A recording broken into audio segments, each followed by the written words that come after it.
our first guest speaker is David Lloyd, Chief AI Officer at Dayforce. And our second speaker is Dr. Katya Kudashkina. She's a Senior Director, AI and Machine Learning at Dayforce.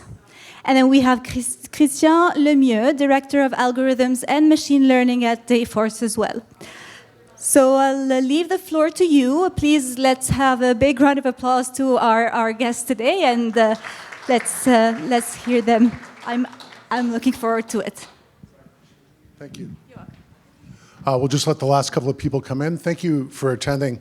Today we're going to talk about AI ethics and things, but what we're going to actually show you is how we've built that entirely in the chain of thought, from AI ideation all the way to how we deploy models and use models. I'm David Lloyd, the Chief AI Officer with Dayforce. A quick thing about us, we're public companies, so that's why the safe harbor statement before this. We have about 7,000 customers and some of the most sensitive data in the world. All of the data about you as employees. So it's really critical for us when we're actually going through this process of building models, whether deterministic or whether using generative, that we really put a massive focus on the way that we do this.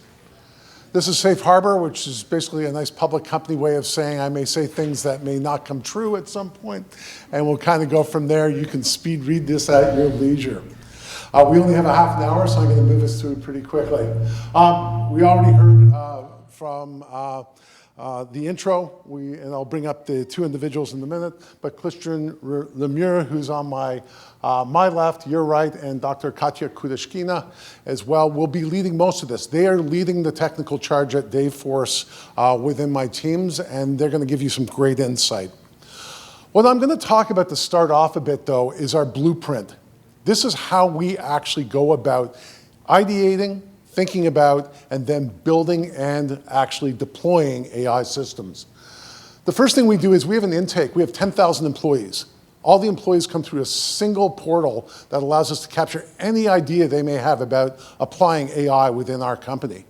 There's a group that includes myself, the Chief Privacy Officer, and my Head of Architecture that examines with our group most of the ideas that come through. We ask a couple of key questions. Is AI needed? Is the first thing out of our mouths? Because a lot of the times it's not and just complicates things. Next, quality data. And then finally, is there any regulatory or privacy issues with using this AI ideation or the data attached to it? Now, we're going to dive into each of these. That's why I'm going quickly. If it passes any of these on or off gates and gets all the way through, we have an exceptionally diverse team in the data science, both ethnically and from a gender point of view, that works with our data all the time. So that team gets engaged. And immediately we start working with the data to look at the issues of model quality, model limitations, and things of that nature. Because again, as we know, AI just doesn't always work in a linear fashion. Next, we consider the model bias and transparency through our platforms. We examine that, again, as one of the leading software companies for human capital management, and our customers, our 7,000 customers, are using these systems. We have to be very careful. Why? We operate in hundreds of countries. So I have to deal with everything from the EU and GDPR and the EU AI Act all the way through Singapore, APJ, North America, and others. So it's a fairly complex task. Once we've actually looked at that, if it passes again, pass or fail, deploy and monitor, and third-party audit. So we model all our models when deployed, we watch for drift, other capabilities, and then we actually have external third-party audits where we do adverse impact assessment of our models, especially high-risk models. And then the process starts all over again. We're also one of the few firms, I think, in the world right now that's actually formally been through a complete AI audit from end to end against NIST in 42001. You can't actually, to date, you can't even certify yet in 42001, which is the ISO standard for AI.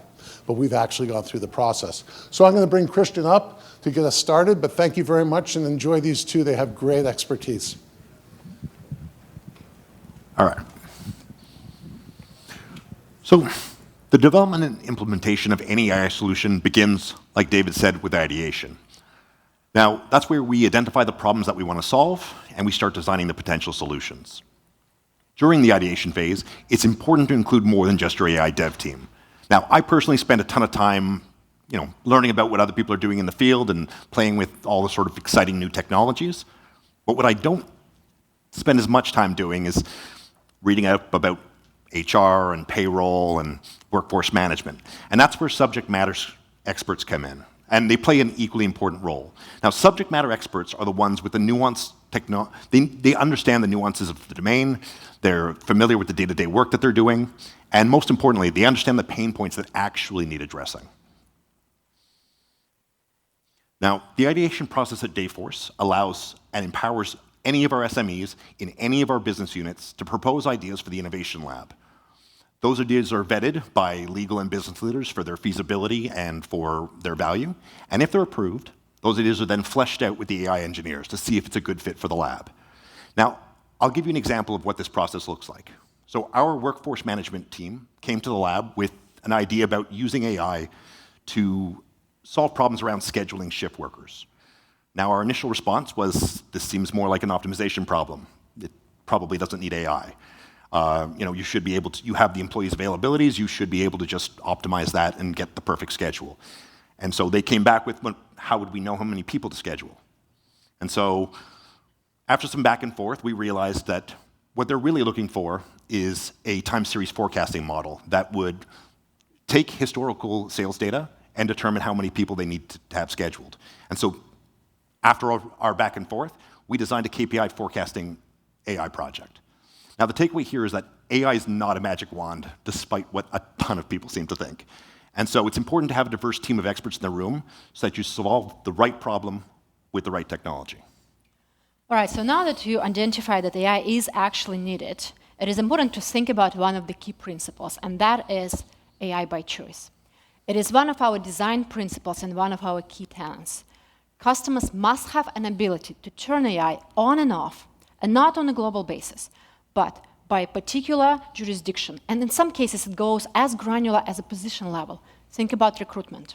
Think about New York City. With its specific regulations, a customer may choose to disable AI-based resume screening in that specific area while keeping it active in all other areas.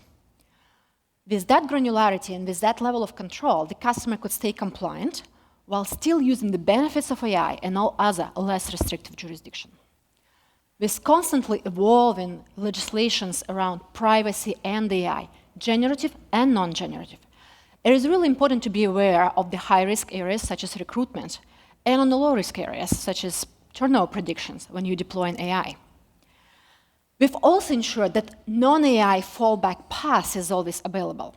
What this means is that the customer could still use the functionality of the Dayforce when AI is turned off, which means if a recruiter chooses not to use AI-based resume screening, they could still go in the UI and just in a regular old-fashioned, by using filters, they could select the potential employees by the level of education or the level of experience. So this degree of choice and transparency isn't just a nice to have. It is a crucial differentiator for Dayforce, especially when it comes to the global customers with its complex compliance requirement. By designing these AI features that are optional, controllable, and augmentative rather than prescriptive, we're actually helping the customers to adopt AI innovation at their own pace while staying in compliance and staying in control of their workflows. Okay, so now almost anyone in AI will tell you that the core of any machine learning model is good data. But good data is often critical business data, and so governing that data needs to be equally critical. Dayforce takes the use of customer data very seriously, and only customers who have agreed to the use of their data are included, and even then, only after they've been scrubbed of all PII. Now, this is where our biggest hurdle comes in. How do we ensure and maintain strict governance of our data while still enabling our data scientists to extract meaningful insights? Now, because if there's one thing I've learned being on both sides of this issue, it's that if the burden of accessing your data is too great, rules are going to get bent, if not outright broken, especially if deadlines are approaching, and you end up with workarounds, such as developers copying your data locally, which can lead to serious security risks. Now, in order to avoid these issues, we developed a process to produce a de-identified data lake, where we could commingle the data of the customers who had specifically agreed to having their data used, and where we could have the data stored with all PII removed. Now, we use the term de-identifying as opposed to anonymizing because our aim here is to preserve the data's analytical value, enabling our developers to perform their modeling tasks without breaching customer privacy. So, de-identification begins by systematically identifying PII within our data sets. So the process involves examining each column's characteristics, such as its data type, its uniqueness score, its influence score, and any insights derived from named entity recognition models. Now, combining these with table-level heuristics reveals whether a column qualifies as a direct or indirect identifier. So once the columns containing PII are identified, the data set undergoes distribution-preserving transformations that protect privacy while retaining analytical value. Numeric identifiers like salary and age are binned into dynamically determined intervals, so it ensures that the bins reflect each column's unique statistical distribution. This process retains all the key characteristics, such as ranges, trends, and outliers, which helps to preserve the data's analytical usefulness. Free-form text also has the possibility of containing sensitive information, so we use named entity recognition models to redact recognized entities and replace them with generic tokens like person or organization, thereby removing the PII while still supporting text-based analysis. By stripping away the sensitive information, we can streamline our data governance efforts to focus on the de-identification process and its outputs instead of reviewing every single data access request individually. That enables us to onboard new data science projects quicker, and it allows our developers to focus on the work they should be doing, building out the models. All right, so the team now could focus on building the models. What's the next big problem today? I want to talk about the challenge that is undermining the impact of AI in many organizations, and that is the gap between building a model and actually getting it into production. So let's take a look at some data. If you look at the data, there are surveys that will tell you that only 13% of all AI projects do make it into production. Gartner suggests that this number is 54%. If you listen to the Google podcast just a few months ago, their Gen AI director will suggest that for Gen AI projects specifically, this number is only 5%. So different numbers from different research, but what's clear is that while we are great at building models, we're still struggling to translate them into the outcomes. Now let's take a look, why does it happen? Let's look at a few common problems. So number one is the operational challenges. ML models don't drop neatly into our legacy systems. Often this means we need to refactor the code, we need to rebuild our pipelines, and we really need to provision a new infrastructure. Number two, there is ML ops maturity. And many companies still treat model deployment as an afterthought. But without automated pipelines for versioning, deploying, monitoring, retraining, and testing, it's really hard to operationalize ML reliably. Number three, resources. You don't just need data scientists. You actually need ML engineers. You need ML ops engineers. You need product owners who understand AI. You need designers who understand AI. And that mix can be difficult to assemble. And then, of course, finally, your data and the quality, they come together. A model trained on inconsistent, biased, or incomplete data will not work or fail outright. And getting the right data is 80% of the work. At Dayforce, we've taken this problem seriously because we do see many times how much it takes, how much effort it takes to get the model from a really cool POC demo to the real impact in production. We build our data sets from the ground up. We collect the data from the user interactions, logs, curated domain-specific content. We analyze and structure the data. We often create synthetic data to balance the edge cases or underrepresented patterns. And we have a variety of models. And most importantly, our product teams review these data sets manually to validate the labeling quality and the model predictions before anything goes near productions. So yes, this process is deliberate, rigorous, and slow, but that's what it takes to ensure that our models are useful, compliant, and safe. We work with many models, as I mentioned. We have supervised learning models. They very much focus on our business goals. They built from ground up. We have reinforcement learning models that we built from scratch. We use them where user feedback is highly valuable. We have fine-tuned LLMs where we take the open source LLMs such as Mistral or Llama and we fine-tune them on our own domain-specific data. Some of our features have a few of those models. For example, Dayforce AI Assistant, it has all of them. So what's the takeaway here? ML success isn't just about clever algorithms. It's about systems, collaborations, and discipline. So let's stop celebrating just the model accuracy. Let's leave it to the academics. And let's start measuring the real product impact. How many of your models are actually making a difference in the wild? So before the model hits production, there is one important consideration we have to make, and this is how do we protect our large language models from jailbreaking. Jailbreaking is when the user intentionally trying to bypass safety or ethical restrictions that are built into the model. This typically done through some cleverly designed prompt engineering where we want to pretend that the model is someone else, we ask the model to simulate some far harmful content, or we inject prompts recursively to override the guardrails. To address this, we've implemented a multi-layered guardrail strategy. Number one, we do prompt sanitization. We never send user inputs directly to the model. Every prompt is cleaned, filtered, and scanned for a harmful intent. Number two, we build a guardrail agent. That agent sits between the user and the model. It detects the risky patterns, like attempts to bypass safety or simulate personas. Alongside those technical protections, we've also added user-facing disclaimers, and our disclaimers are configurable by the customers where they could place their own message. By combining this, automated safeguards, prompt hygiene, and this transparent communication, we are building trust in every layer of the user experience.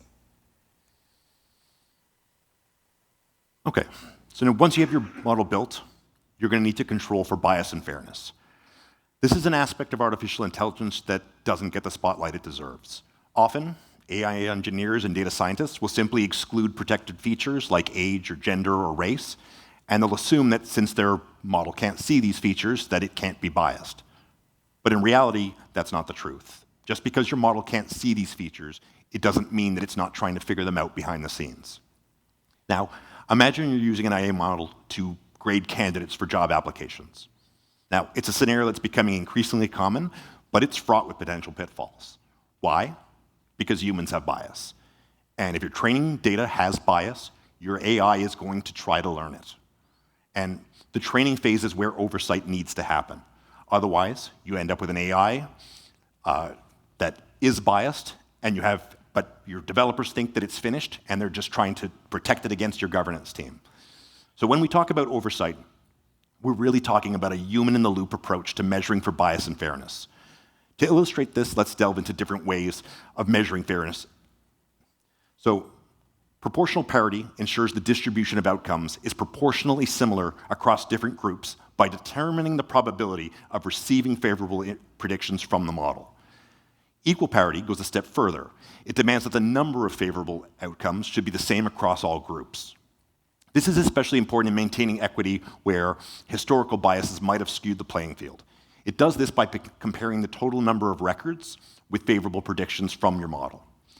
Then we have the true favorable rate parity, which focuses on the probability of the model predicting the favorable outcome for all the actual real-world favorables in your data set. This metric is based on equal error. So when the model is wrong, is it favoring one group over the other? These methods are instrumental in identifying features that have hidden bias, those subtle, often overlooked details in data that can inadvertently lead to discrimination, because bias doesn't always look the way you expect it to. So candidate grading was a great example of these hidden biases.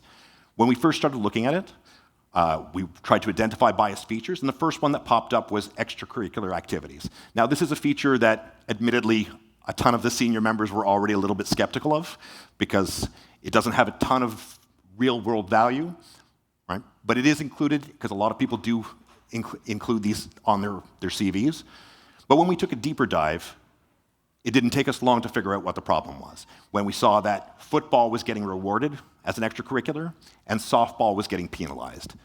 And so this is an example of a model trying to determine gender through correlation with other features. And while extracurriculars might have been a suspicious feature to begin with, another feature that failed our bias and fairness tests was internships.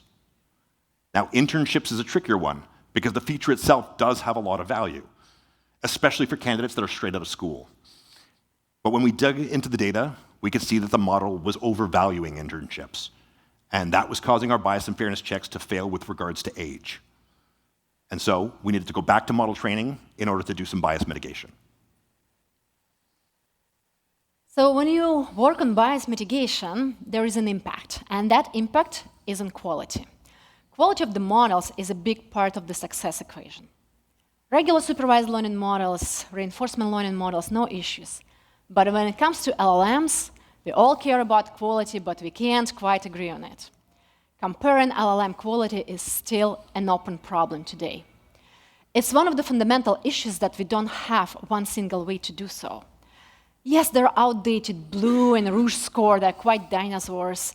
There is human evaluation, there are task benchmarks. Each gives you a little piece of everything, but none of that captures everything, especially when it comes to a specific task or a domain. And with models getting larger and more capable, they sometimes just do weird things. So even when the quality looks better, it feels better to the user, it doesn't mean that is actually better. So structured evaluations and large dataset evaluations are still required, and manual reviews are still required, and they do take lots of time and effort. Let's talk about hallucinations.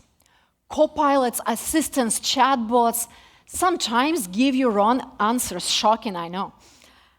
And unfortunately, there is nothing we could do about it except trying literally everything possible at the same time. So what are we doing at Dayforce? We actually forcing our models to say, I don't know, in cases where answers are questionable. And believe it or not, that is a better experience for our users than giving them confidently wrong answers. So today, with new development, hallucination rates are not significantly declining. In fact, there are some studies that will show that they are increasing with the newer models. And this is one of the hardest truths in model development. Newer doesn't always mean better, and progress is nonlinear. So where does this leave us? We don't have perfect benchmarks, not for LLMs. Hallucinations are still a sin, and regressions do happen. But we are making progress in transparency, in teaching our models to admit uncertainty, and in understanding what good even means. And if nothing else, remember this: I don't know might be the smartest thing your AI could say. So now that you have a model built and everyone has signed off on it, it's time to productionize it. Now, productionizing a model is a good deal more than just deploying it. It's also scaling, maintaining, and monitoring the model in production. This is an area where getting it right can make a significant difference on how much time your organization is going to be spending putting out fires and rebuilding your models. Let's begin with deploying your models in production. The major cloud providers all have environments specifically designed for developing and deploying AI. But one issue that you're likely to have is that unless your organization has a very mature ML ops team, your current ops team probably isn't familiar with those technologies. And the investment in acquiring talent or upskilling the team can be immense. Luckily, with tools like Docker and Kubernetes, we can transform how we manage applications. Docker allows us to export the models from our deployment environments and create portable containers, making them easy to move and deploy into your organization's existing environments. Kubernetes then allows your ops team to automate the deployment, scaling, and management of these containers across all of your environments or regions. These technologies enable your organization to set up a continuous integration and continuous deployment pipeline, which streamlines the deployment process, making it efficient and less prone to errors, while also freeing up your AI engineers to focus on the work that they should be doing, which is developing and training your models. Now, once a model is deployed, it's important to ensure its reliability through continuous monitoring. The first thing you'll want to put in place is a regression test. Now, regression testing is all about validating that any recent changes haven't negatively impacted your model's performance.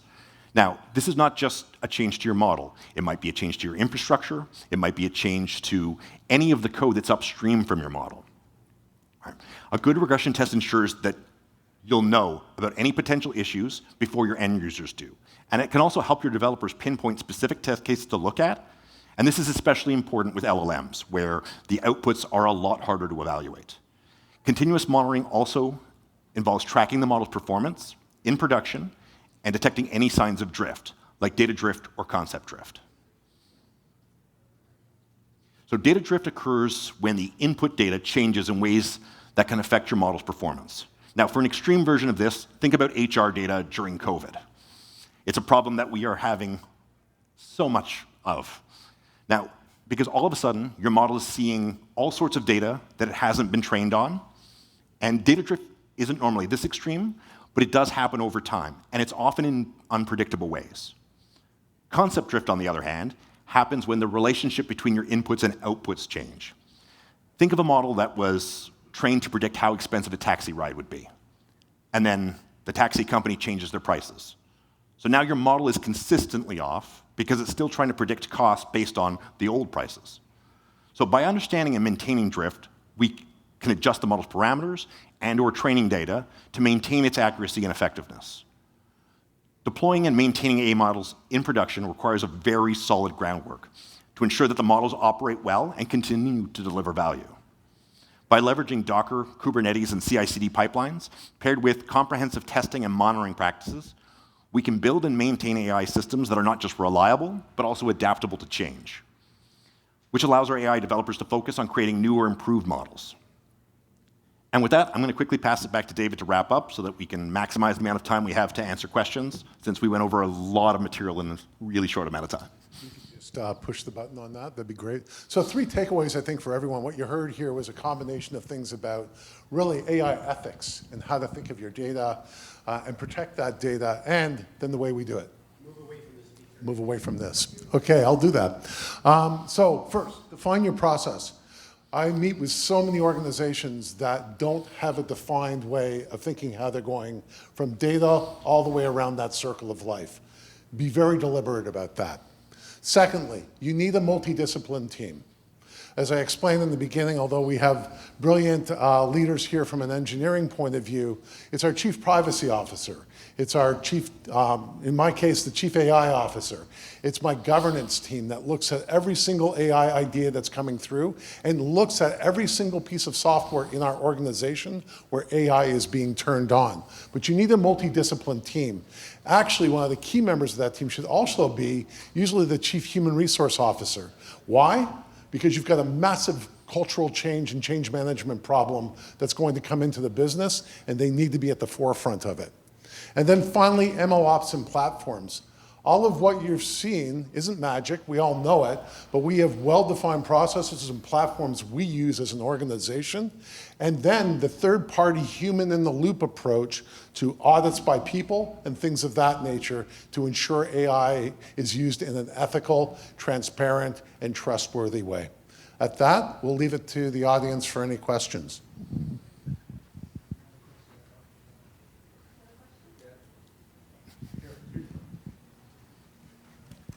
One, so there you go.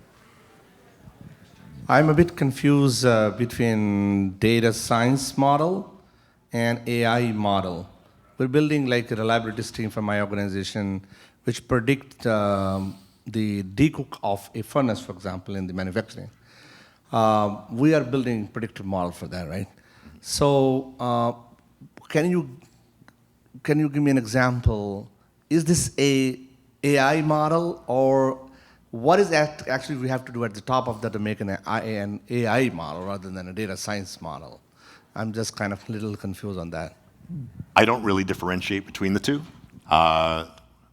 Normally, the data science team is more using conventional sort of like time series forecasting or conventional algorithms, whereas our AI engineer team are dealing a lot more with natural language processing. But like, it's all AI.